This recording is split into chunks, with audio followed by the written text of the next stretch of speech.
नमस्कार मित्रांनो. ही गोष्ट बऱ्याच वर्षापूर्वीची आहे. मी त्यावेळेला 23 वर्षाचा होतो. नुकतीच जळगाव येथे नोकरी लागली होती. मी अंमळनेर ते जळगाव नोकरीसाठी रेल्वेने अपडाऊन करीत होतो. त्यावेळेस भुसावळ सुरत गाडीला कोळशाचे इंजिन होते, त्यामुळे रेल्वे बऱ्याचदा लेट व्हायची. असेच एके दिवशी रात्री जळगाव येथून अंमळनेर येताना रेल्वे खूप लेट झाली. अंमळनेर येथे ती रात्री 12:30 वाजेला पोचली.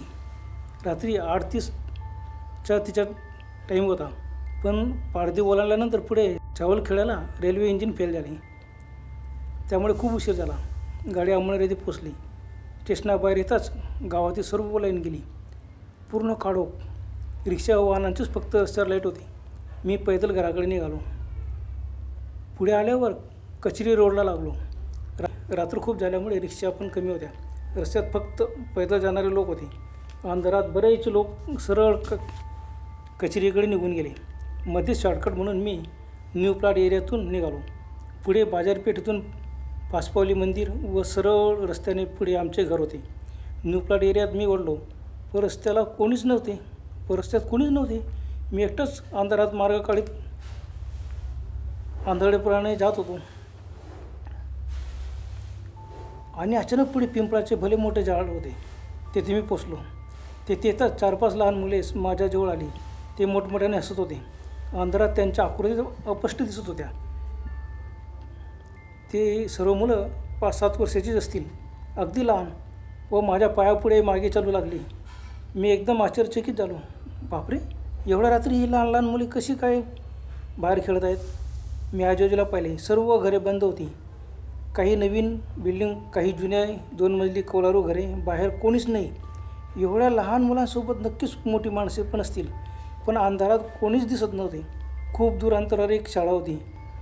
तिथले जनरेटर सुरू होते व त्यामुळे गेटवरच्या लाईट लागलेला दिसत होता. बाकी सर्वीकडे अंधार. मी स्तब्ध उभा राहून सर्वीकडे पाहत होतो. बरोबर पिंपळाच्या झाडाखाली उभा होतो. ते खूपच लहान, म्हणजे 4-5 वर्षाची लहान लहान मुले होती व ते खूप मोठमोठ्या नसून माझ्या भोवती फेर धरून इकडून तिकडे पळापळ करत होते. अंधारात मी एकदम पुढे चाललो तर त्यांच्या अंगावर आदळून पडेल व त्यांना पण लागेल, म्हणून मी उभा राहून त्यांना म्हणालो, अरे बाळांनो, तुम्ही असे काय माझ्या भोवती फिरतात? तुमच्यासोबत कोणी नाही काय? मग मी मोठ्याने बोललो, अहो कोण आहे इथे? एवढ्या लहान मुलांना अंधारात कसे काय तुम्ही खेळू देत आहेत? इथे सीधा रस्ता दिसत नाही, लाईट गेलेली आहे, यांना घरात बोलवा. पण आजूबाजूलाच मोठ्या माणसांनी उत्तर दिले नाही व त्यांचे सासूल पण लागलं नाही. त्या मुलांनी माझी पॅन्ट धरून खेचू लागले. काहींनी माझा हात पकडला. कोणीतरी माझी खांद्यावरील टिफिन बॅग एकदम खेचली. ती खाली पडली, पण मी पटकन बेल्ट धरून ठेवला होता. जोरात बॅग खेचली. मी पटकन पुढे होऊन त्यास दुसऱ्या हाताने सावरले. मी पटकन पुढे होऊन त्या मुलास दुसऱ्या हाताने मारले, पण हात हवेतच गेला. ती आकृती अंधारात दूर पळाली. बॅगेचा पट्टाच तुटला. मी कशी तरी बॅग घट्ट पकडली व बाकीच्या मुलांना बॅग मारू लागलो. सोडा. माझी पॅन्ट दोघं पायातली लहान लहान मुलांनी लगेच पकडली आणि ती खेचू लागली आणि ती टरकन फाटली. ओ बापरे. आणि तेवढ्यात कोणी एका लहान मुलानं माझ्या शर्टची बाई खेचली व तो पण फाडून टाकला. मी किंचाळलो, अरे काय वात्रट मुलं आहेत? जोरजोरात ओरडू लागलो, अहो कसे माणसं आहेत तुम्ही? आपल्या मुलांना आवरा. पण त्या मुलांच्या खिदळण्याचा आवाज फक्त येत होता. बाकी दुसरीकडे कुणाचाच आवाज आला नाही. मी पटकन त्यांना बॅग मारू लागलो. तेवढ्यात एकाने माझ्या पायाला चावा घेतला. मी एकदम पाय झटकारला, पण तो हवेतल्या हवेत गेला. तेवढ्यात एकाने माझा हात पकडला, हाताला जोरात चावा घेतला. ओ बापरे, हे असे काय मुलं कपडे फाडताय, मला डायरेक्ट ओरबडतायत, डायरेक्ट चावतायत. मी एकदम घाबरलो. तेवढ्यात एक लहानसा मुलगा 5-6 वर्षाची असेल, त्याने कशी जम मारली काय माहिती, माझ्या खांद्यावर मागे लटकला आणि माझ्या मानेला एकदम चावला. मी एकदम किंचाळलो. माझ्या अंगाला एकदम शहारे. अरे बापरे, हे माकडे तर नाहीच. आणि मी एकदम घाबरलो. लहान मुलं असे काय करतात आपल्याला? कोणी हाताला चावतो, कोणी पायाला चावतो. मी जोरजोराने त्यांना बॅग मारू लागलो, पण बॅग हवेतल्या हवेत त्यांना लागतच नव्हती. आणि ते सर्व मुलं मोठमोठ्या खिदळत होते. पाठीवरच्या माझ्या खांद्याजवळ एक लहान मुलाजवळ बसून पक्क धरून बसला होता. त्याने माझ्या मानेला परत चावला.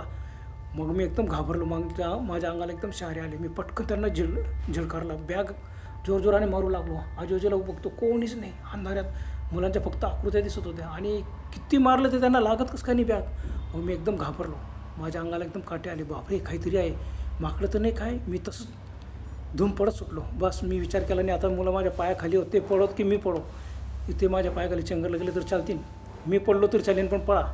मी लगेच पळालो. ते पिंपळाच्या झाडापासून धूम पळत समोर आलं. समोर ज्या ठिकाणी शाळा होती ते शाळेच्या गेट होता आणि तिथं कांडी चालू होती. त्या गेटपर्यंत आलो. आता गेटपर्यंत आलो तिथं वॉचमन उभा होता. तो एकदम माझ्याकडे भेदरण्या नजरेनं पाहत होता. हो बाळा, काय झालं तुला? तो 50शीचा व्यक्ती असेल. मी घाबरून ते गेट पकडला आणि सांगितलं, काका लवकर गेट उघडा, मला मध्ये यायचं आहे. त्यांनी पटकन गेट उघडलं, मला मध्ये घेतलं, परत गेट लावून घेतलं. आता वॉचमन काका 50 वर्षाचे होते. ते म्हणाले, काय झाले? मी दुरून पिंपळाच्या झाडाजवळ तुमच्या ओरडण्याचा आवाज ऐकला. ते अंधार काहीच दिसत नव्हते. मी गेट सोडून येऊ शकत नव्हतो. बस एवढंच त्यांनी सांगितलं. त्यांनी गेट उघडून मला मध्ये घेतलेच होते. माझे कपडे फाटलेले, माझा अवतार एकदम खराब. वॉचमन काका मला म्हणाले, काय अपडाऊन करतोस का? आज गाडी फार लेट झाली. 8:30 वाजता येणारी गाडी बघा आता 1 वाजतोय. मी म्हणलो काय करणार. मी मधून जेव्हा शॉर्टकट म्हणून इथं आलो ते लहान मुलांनी मला जाऊ द्या. मी त्यांना विचारले, ही कुणाची मुलं आहेत? वे बघा कशी माझे कपडे फाडले, बॅग फाडली, मला हातापायाला मानेवरसुद्धा चावा घेतला, बघा किती रक्त येतो आहे. आणि ती मुलीच होती, कारण ती मोठमोठे हसत होती, खिदळत होती. माकडे मुलीच नव्हती. वॉचमन काका म्हणाले, अहो गाडी लेट झाली आज. अंधारात माकडे कशाला येतील? बघा रात्रीचे 1 वाजले आहेत. सर्व गावात अंधार आहे, तुम्ही सांभाळून जा. मी म्हणालो, काका कुणाची मुलं आहेत ती? आजूबाजूच्या घरातील तर असतील, तुम्ही कुणाची मुलं आहेत ती?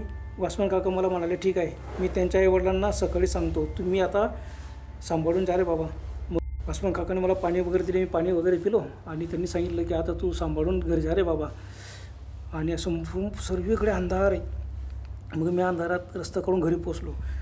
अपडाऊनच करत होतो, त्याच्यामुळे रात्री सकाळी जळगावला निघून गेलो. रात्री बरोबर 8:30 वाजता गाडी आली. मी त्याच रस्त्याने आलो. पिंपळाच्या झाडाजवळ शांतता होती. रस्त्यावरचे सर्व लाईट चालू होते, घरातील सुद्धा. मी शाळेजवळ पोचलो. तेच वॉचमन काका हजर होते. त्यांना मी विचारले, काका कुणाची मुले होती ती? त्यांच्या आईवडिलांना तुम्ही सांगितले का? ते म्हणाले, हे बघ पोरा, रात्री 9 नंतर जर गाडी आली तर ह्या रस्त्यानं तू येऊच नको. त्या ठिकाणी 10-12 वर्षापूर्वी मोठमोठे सिमेंटचे पाईप ठेवले होते. इथलीच मुले होती, खेळत होती.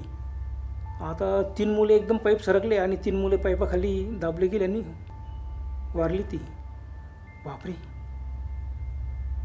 पाईपाखाली दाबून मेली? हो. आणि ते पिंपळाच्या झाडाजवळच ती घटना घडली. आणि त्या पिंपळाच्या झाडावर लहान मुलांची आत्मा राहतात. ते 7-8 मुले आहेत. बापरे, ते ऐकून माझ्या अंगाला एकदम काटा आला. बापरे, म्हणजे ते मुलं नव्हते? नाही, ते मुलं नव्हते, ते मुंजे असतात. पिंपळाच्या झाडावरती असतात आणि ते येणाऱ्या जाणाऱ्यावर हमला करतात, चावतात. ते सर्व मुंजे आहेत. पोरा, तू इकडून रात्री येत जाऊ नको, सांभाळून राहा. मी तुझा आवाज ऐकला व सर्व गावातील लाईन गेली होती. मला समजले मुलांनी कोणावर तरी हमला केलेला आहे, म्हणून मी घाबरून आलोच नाही. मी तसा परत येऊ शकलो असतो जर लाईट वगैरे असते तर, पण अंधार होता आणि मी समजून गेलो की मुंज्यांनीच कोणाला तरी पकडले. मग मी घाबरून आलोच नाही. मला माहीत होते मुंजा आहेत ते नशीब तुझे. आतापर्यंत त्यांनी मात्र बऱ्याच लोकांवर हमला केला आहे. चावतात, कपडे फाडतात, पण मारीत नाही. ते फक्त चावतात बस, किंवा वस्तू हिसकवतात. ते एकटाच मला एकदम दरदरून घाम फुटला. पायाखालची जमिनीच सरकली. मी काकांचे आभार म्हणून लगेच घरी गेलो. त्यानंतर मी रात्री येताना कधीच त्या रस्त्याने आलो नाही, कारण मी 23 वर्षाचे होतो. अजून माझे लग्न बाकी होते. उगाच संकट नको. मित्र, हा मला आलेला प्रत्यक्ष अनुभव आहे. मी अगदी लहान मुलं समजून त्यांना दूर लोटण्याचा प्रयत्न करत होतो. त्यांना बॅगा मारली, पण बॅगसुद्धा हवेतल्या हवेत जात होती. नशीब की त्या दिवशी मला काही झालं नाही. आणि आजपर्यंत वॉचमन काकाने मला सांगितलं की आजपर्यंत तिथं कोणालाही त्यांनी हमला केला, पण कोणालाही मारून टाकलेला नाही. पण ते ऐकून माझ्या अंगाला खूप काटे आले, दरदरून घाम सुटला. त्यानंतर रात्री कधीच मी राईट टाईम जरी गाडी आली 8:30ला येऊ का 9ला येऊ, पण मी त्या रस्त्याने जाणंच बंद करून दिलं. मी दुसऱ्या रस्त्याने यायला लागलो. बरं तर मित्रांनो, आजपुरतं एवढंच. पुन्हा भेटूया लवकर. तोपर्यंत गुड बाय.